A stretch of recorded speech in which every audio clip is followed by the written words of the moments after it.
인간의 한계는 도대체 어디까지인 것일까요? 바다의 해저 터널을 뚫어 유라시아 대륙 동단에 시베리아와 북아메리카 대륙 서단에 알래스카 사이를 연결한다면 믿으시겠습니까? 페페티비야, 뭔 또 말도 안 되는 소리냐. 바다에 어떻게 터널을 뚫어? 뚫습니다. 이미 한국에도 이 불가능해 보이는 해저 터널이 다수 존재하는데요. 통영 해저 터널 같은 경우 통영과 미륵도를 연결하기 위해 건설된 해저 터널로 1931년부터 1932년까지 1년 4개월에 걸쳐 만들어진 아시아 최초의 바다 밑 터널입니다. 길이 483m, 너비 5m, 높이 3.5m로 아무래도 옛날에 만들어진 터널이다 보니까 내구성 때문에 자동차도 못 다니고 이륜차 이상이 탈 것은 못 들어갑니다. 하지만 2021년 말에 개통될 예정인 충남 보령시 대천항과 원산도를 잇는 보령 해저 터널은 현재 상행선과 하행선이 관통되면서 양방향 굴착이 완료돼 뚫려있는 상태로 전세계 해저 터널 중 5번째로 길고 국내에서는 최장 길이의 해저 터널입니다. 거가 침매 터널도 있는데요. 여기는 국내에서 만든 대형 함체를 바다에 가라앉혀 연결하는 신공법으로 만든 터널입니다. 강이나 바다 밑에 도랑을 굴착해놓고 작업장에서 터널 구조체를 만들어 해저 터널이 설치될 장소로 운반한 다음 미리 조성된 트렌치에 터널 구조체를 설치한 뒤 다시 묻어서 터널을 완공시키는 공법입니다. 거가대교 침매 터널은 국내 최초이자 건설 당시 세계 최장이었습니다. 터널 구조체는 모두 18개로 각각 침매함은 길이 180m, 폭 26.5m, 높이 9.75m, 무게 45,000톤에 이르는 구조물입니다. 이 사업은 본선 구간인 8.2km에 2조 1395억원, 양시도 접속도로 34km에 8,838억원 등 총 경상사업비 3조 1183억원이 투입된 초대형 공사로 패스트트랙 공법을 채택해 건설기간을 단축하는 계가를 올렸습니다. 거가대교 개통으로 거제 부산 통행거리는 140km에서 60km로 단축되었고 이동시간도 2시간 10분에서 50분으로 크게 단축돼 연간 4천억원 이상의 사회경제적 비용 절감 효과를 만들었습니다. 부산이랑 거제도만 해저터널로 연결했을 뿐인데 연간 4천억원의 사회경제적 비용 절감 효과가 나온다니 러시아랑 미국이 연결된다면 어떻게 될까요? 실제로 이렇게 꿈같은 베링해협 해저터널 프로젝트가 최근 구체성을 띄어가고 있습니다. 이 사업은 이름 그대로 베링해협 바다 아래를 해저터널로 연결하는 초대형 프로젝트입니다. 현재 전세계의 물류는 북아메리카와 서유럽, 동아시아 이 3개 그룹을 연결하는 모양으로 북아메리카 중심의 물류 이동이 이루어지고 있습니다. 대부분의 물류가 선박으로 이동하지만 베링 해협에 다리가 놓이게 된다면 상당수의 물류가 철도나 육로를 통해 이동이 가능해집니다. 러시아는 이미 2015년 이 사업을 시작하는 프로젝트를 발표해 2030년까지 베링 해협에 터널과 교량을 건설하기로 발표했습니다. 블라디미르 야쿠닌 러시아 철도공사 사장이 모스크바에서 열린 러시아 과학 아카데미 회동에서 유라시아 횡단 벨트 개발 사업 계획을 공개한 것인데요. 야쿠닌 사장은 시베리아 횡단 열차 궤도를 연장해 육상으로 미국 뉴욕까지 갈 수 있는 방법을 구상하고 있다. 이 사업은 범국가 문명 프로젝트라고 밝혔습니다. 야쿠닌 사장의 말대로 이 사업이 성공하게 된다면 한 단계 문명을 진일보시키는 계기가 될 것으로 보이는데요. 실제로 한국이 해저 터널을 만든 것을 보면 불가능할 것도 없겠다는 생각이 듭니다. 베링해협 양극단 길이는 최단 거리가 85km, 깊이가 35m에서 50m입니다. 근데 앞서 말씀드린 거가 해저 터널은 양시도 접속도가 34km에 해저 50m입니다. 물론 힘들게 하겠지만 가능해 보이는 프로젝트로 보이는데요. 수조 달러로 추산되는 건설비 문제가 걸려있지만 CNN에서는 야쿠닌 시장이 블라디미르 푸틴 대통령의 후계자로도 거론되는 러시아 정치, 경제계 실세인 점을 들어 건설비는 별다른 걸림돌이 되지 않을 것으로 예상했습니다. 베링 해저 터널은 철도가 지나가게 될 메인 터널 2개와 송전선, 송유관, 가스관과 광통신망이 들어갈 서비스 터널 1개로 구성될 예정입니다. 두 섬을 기준으로 공구를 3곳으로 나눠 동시에 굴착하면 공기를 최대한 단축할 수 있습니다. 이 지역의 해저 지질은 화강암 단층지계로 구성되어 있고 단층지계는 석회암으로 덮여 있어 터널 굴착기를 사용한 굴착이 가능합니다. 터널만 만든다고 되는 게 아니라 터널 접근용 철도도 총 6,000km 건설해야 합니다. 러시아 쪽은 해저 터널 기점인 데즈네프 곳에서 시작해 오츠크의 연안을 따라 마가단 항구, 사자치공화국의 수도 야쿠츠크를 거쳐 러시아의 바이칼, 아무르 노선과 연결되는 3200km의 새로운 노선이 검토되고 있습니다. 미국 쪽 알래스카의 경우도 해저 터널의 기점인 웨일즈 곳에서 해안 도시인 놈, 알래스카 내륙의 교통요지인 페어뱅크스를 거쳐 캐나다 서해안을 타고 북미 지역 철도와 연결되는 총 연장 2800km의 철도 노선 신설이 추진되고 있고, 페어뱅크스에서 알래스카 주도인 앵커리지까지는 이미 철도가 부설되어 있습니다. 또 베링 해협의 양쪽에는 330만에서 400만 제곱미터 규모의 국경도시가 설치돼 물류 환적장과 수백만 제곱미터의 철도 공작창이 들어서고, 알래스카 웨일즈 곳 외곽의 놈에는 아랍에미레이트 두바이 스타일의 초현대식 레저 및 주거용 신도시가 들어설 계획입니다. 특히 미국과 러시아의 국경선과 날짜 변경선이 지나가는 다이오미드 섬 사이 약 4km 구간에는 해저 터널이 아닌 해상 교량으로 연결해 관광 자원화하는 방안도 거론되고 있습니다. 베링 해협을 연결하는 해저 터널이 완공되면 상당한 경제적 파급 효과가 기대됩니다.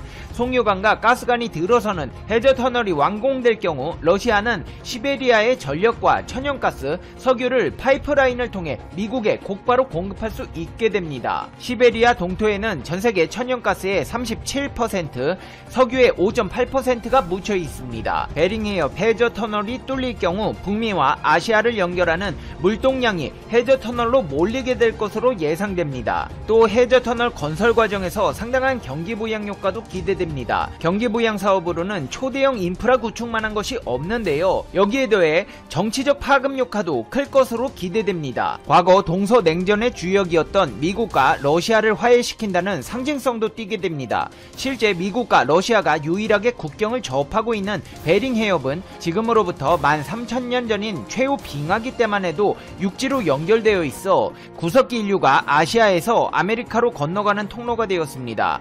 미국에서도 석유 수입선을 중동에서 시베리아로 다변화해 중동에 대한 석유 의존도를 줄일 수 있다는 이점이 있습니다. 코로나 바이러스로 인해 전세계 경제 공황을 막기 위해서라도 이러한 뉴딜 사업이 필요하다는 지적도 있는데요. 대규모 토목 사업을 통한 일자리 창출이 필요하다는 것입니다. 예전에도 세계 경제공황 이후 후버댐과 금문교가 건설돼 위기를 극복했는데요. 전문가들은 베링 해협 토목사업은 토목사업에만 직접 고용인원 8만명, 간접 고용인원까지 더하면 수십만 명으로 추정하고 있습니다. 여기에 투입되는 교통수단 또한 최첨단으로 탑재될 가능성이 있는데요. 미국 테슬라에서는 베링 해협에 적용 가능한 하이퍼루프라는 교통수단을 선보이고 있습니다. 하이퍼루프는 전기 자동차 제조업체인 테슬라 모터스와 민간 우주기업 스페이스 X의 CEO인 앨런 머스크가 고안한 차세대 이동수단입니다. 보기에는 열차처럼 생기긴 했지만 실제 작동 방식은 기존 열차와 많이 다릅니다. 하이퍼루프는 기본적으로 진공 튜브에서 차량을 이동시키는 형태의 운송수단입니다. 이동보다는 쏘아 보낸다는 표현이 더 적절한데요. 하이퍼루프는 자기장을 이용해 추진력을 얻고 바닥으로 공기를 분사해 마찰력을 줄입니다. 여기에 필요한 전력은 튜브의 외벽을 감싼 태양광 패널로 얻습니다. 최고 속도는 시속 1280km를 달릴 수 있는 수준입니다. 이는 서울 부산 사이를 15분 만에 달릴 수 있는 수준으로 미국 서부 샌프란시스코에서 로스앤젤레스 구간을 불과 30분 안에 주파할 수 있습니다. 기존 열차는 물론 항공기보다 빠릅니다. 이 사업은 러시아와 미국뿐 아니라 대한민국과 북한이 화합할 수 있는 계기가 될 수 있다는 분석도 나오고 있는데요. 해당 사업을 성공적으로 추진하기 위해서는 한국의 기술력과 저렴한 북한의 노동력이 필요하기 때문에 어쩔 수 없이 양국의 도움을 받을 것이고 양국 간의 화합을 도모할 수 있을 것이라는 주장도 나오고 있습니다. 실제로 한국은 앞서 말씀드린 다수의 해저 터널 경험을 가지고 있고 현재는 터키 공화국 수립 100주년을 앞두고 진행되는 차나칼레 프로젝트 약 100km의 진입도로와 4.6km의 세계 최장수 현수교를 건설하는 3조 2천억 원짜리 초대형 사업을 하고 있어 해당 사업의 성공 시 대한민국의 베링 해협대교 건설 참여가 유력할 것으로 보입니다. 베링 해협은 한국과 밀접한 관련이 있습니다. 베링 해협이 완공되고 남북한의 철도만 연결된다면 한국의 막대한 물류를 베링해의 터널과 교량을 이용해 전세계로 보낼 수 있기 때문입니다. 대한민국은 이미 러시아와 철도로 연결되어 있습니다. 실제로 러시아 타스 통신은 국영 러시아 철도 고위 관계자를 인용해 남북한과 러시아 관계자가 회의를 열어 한반도 종단 철도의 화물 시험 운송에 관한 세부 사항을 결정할 예정이라고 밝혔는데요. 러시아 측은 이번 회의에서 TKR과 러시아의 시베리아 횡단 철도를 연결하는 국제 운송 사업 실현도 남북한 양측에 촉구할 계획입니다. 남북한은 이미 지난 2018년 4월 판문점에서 열린 문재인 대통령과 김정은 북한 국무위원장 간 회담 당시 판문점 선언을 통해 동해 경의선 철도 및 도로 연결과 현대화 추진에 최근 일본에서 한국의 상황을 보면서 가장 많이 하는 말이 있다고 합니다. 바로 K방역 자랑하더니 꼴 좋다 라면서 한국은 일본하고 다른 게 뭐냐는 것인데요. 확진자 숫자가 급증하자 그런 말이 나올 만한 것이죠. 그런데 현재 일본에서는 깜짝 놀랄 진풍경이 펼쳐지며 예전과는 완전히 달라진 모습이 나오고 있습니다. 일본에서 코로나가 본격적으로 확산된 지 9개월 만에 현재 처음 보이고 있는 사안 두 가지를 살펴보겠습니다. 첫 번째, 일본 국민 PCR 검사 스스로 받고 있다. 일본 국민들은 이제 스스로 PCR 검사를 찾아다니며 받는 경우가 급속히 늘고 있다고 합니다. 우선 왜 이런 일이 생겼는지 매우 궁금합니다. 일본에서 현재 들불처럼 코로나가 번져가면서 이젠 국민 스스로가 자체적으로 PCR 검사를 받는다는 것입니다. 일본에서 이러한 움직임은 코로나가 본격적으로 확산되기 시작한 지난 3월과는 180도 바뀐 것이라고 할 수 있습니다. 특히 지난 3월에 일본의 소프트뱅크 손정희 회장은 자신이 공짜로 PCR 진단키트를 사서 제공할 테니 모두가 검사를 받았으면 좋겠다는 의견을 트위터에 올렸습니다.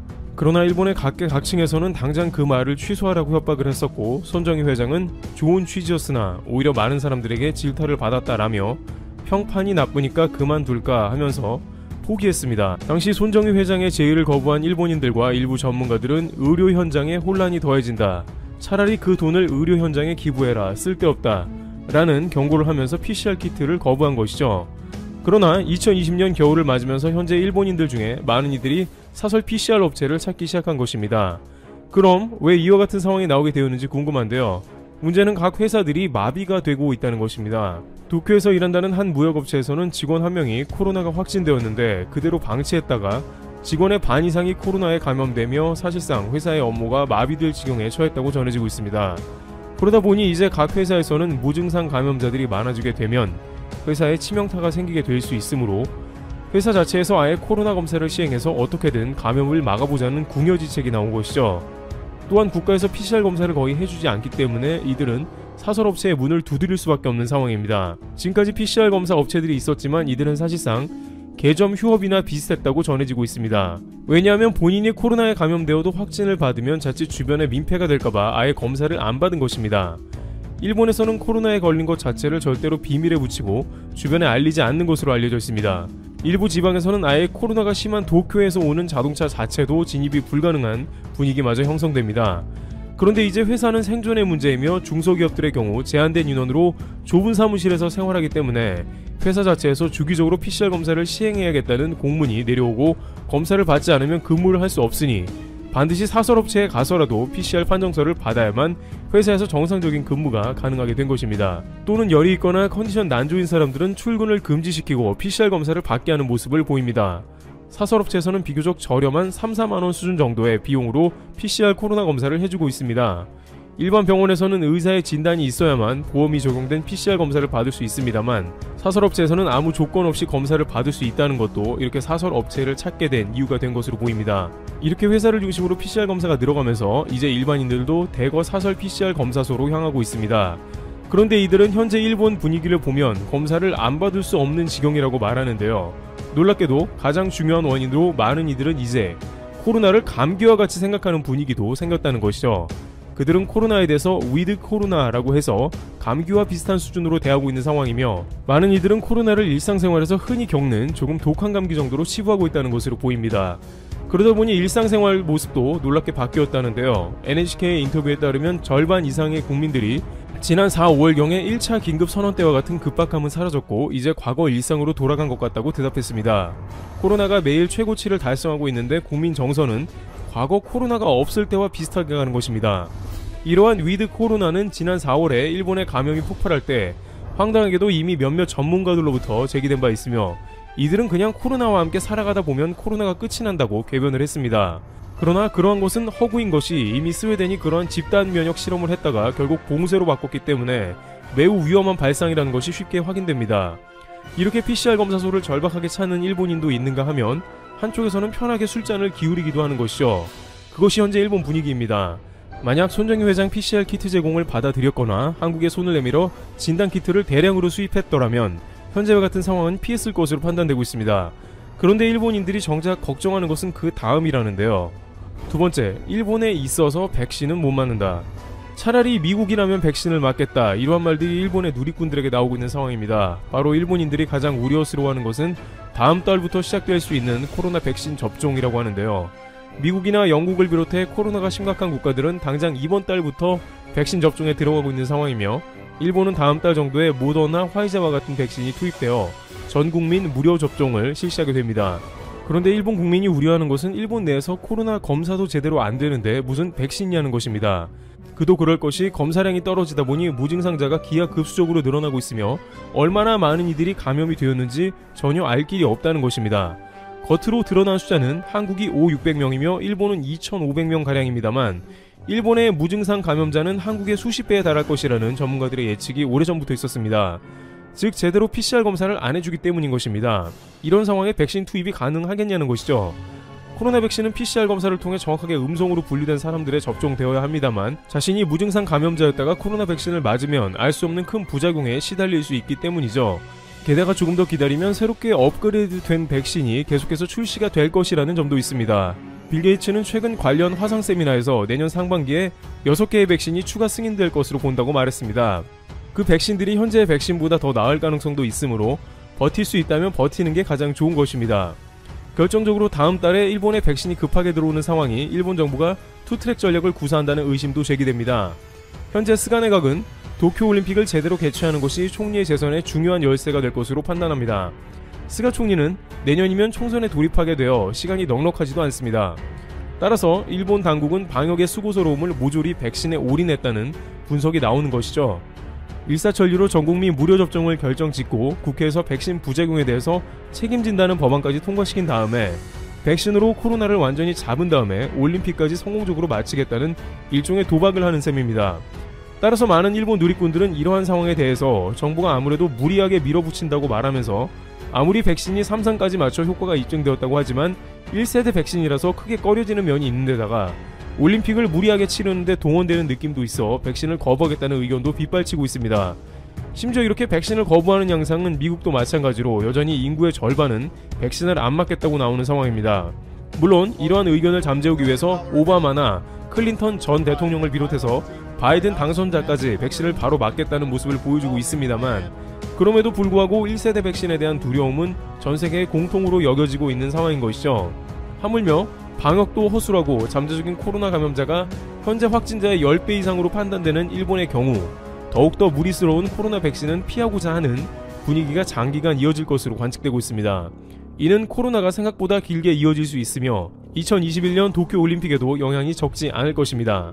이와 같이 현재 일본은 현재 자체적으로 국민들이 PCR 검사를 받기도 하며 한편으로는 코로나 방역을 포기하며 위드 코로나로 집단 면역처럼 가는 모습을 보입니다. 초기에 방역을 제대로 안하고 그것을 유지하면 그 자체가 얼마나 국민들에게 위험을 안기는지 그 결과가 현재 일본 전역에 펼쳐지는 상황이 지속되고 있습니다. 트리블 튜브 여기서 마치겠습니다. 감사합니다.